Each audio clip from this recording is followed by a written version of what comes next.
अस्सलामुअलैकुम नाजरीन, मैं हूं इफ्तिखार शामी और आप देख रहे हैं आज की बात। जी हाँ दोस्तों, आइए शुरू करता हूं आज की ताज़ा तरीन खबर शुरू करने से पहले अगर हो सके तो चैनल को सब्सक्राइब कर दें, लाइक कमेंट शेयर करना ना भूलें। किसानों का दिल्ली चलो मार्च जारी, हुकूमत के आगे झुकने से इनकार।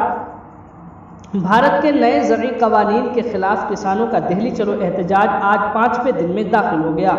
किसानों ने मरकजी हुकूमत की बातचीत की मशरूत पेशकश ठुकरा दी है। दिल्ली की सरहद पर किसानों के जमा होने की वजह से कौमी दारुल-हुकूमत में ट्रैफिक मुतासिर हो गई है। लोगों को आने जाने में परेशानियां हो रही हैं, जबकि किसानों के कुछ जत्थों के शहर में दाखिल हो जाने की भी खबरें हैं।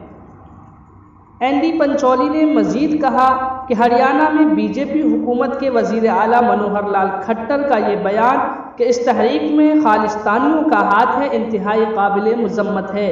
दिल्ली के वजीर आला और आम आदमी पार्टी के सरबराह अरविंद केजरीवाल ने भी मोदी हुकूमत से अपील की कि इसे किसानों के साथ गैर मशरूत और फौरन बातचीत शुरू कर देनी चाहिए।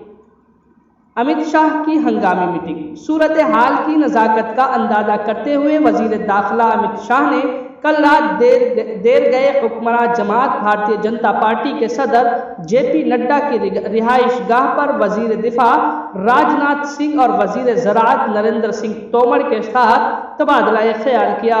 अमित शाह ने कहा कि अगर किसान हुकूमत की तरफ से मुकर्रर करदा मुख्तलिफ मैदानों में मुंतकिल हो जाएं तो उनसे फ़ौरन बातचीत की जा सकती है, लेकिन किसान रहनुमाओं ने इन मैदानों को खुले जेल से ताबीर करते हुए हुकूमत की तजवीज़ मुस्तरद कर दी और कहा कि वो हर हाल में दिल्ली पहुंचकर ही दम लेंगे। उन्होंने कहा, हम ज़रई क़वानीन वापस लेने तक यहीं रहेंगे। हमने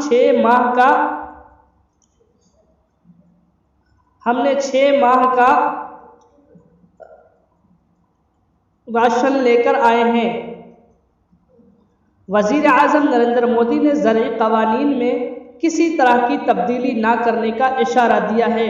उन्होंने माहाना रेडियो प्रोग्राम मन की बात में कहा कि काफ़ी गौर व खौज के बाद ज़रई इस्लाहात के क़वानीन मंजूर किए गए हैं।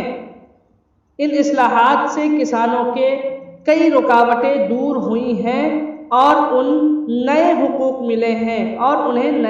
मिले हैं और उनकी जो भी शिकायत हैं वो दूर कर दी जाएंगी। मोदी ने किसानों से अपील की कि वो अफवाहों पर कान ना धरें। ज़रई क़वानीन की वजह से बहुत ही कम वक्त में किसानों की परेशानियां दूर होने लगेंगी।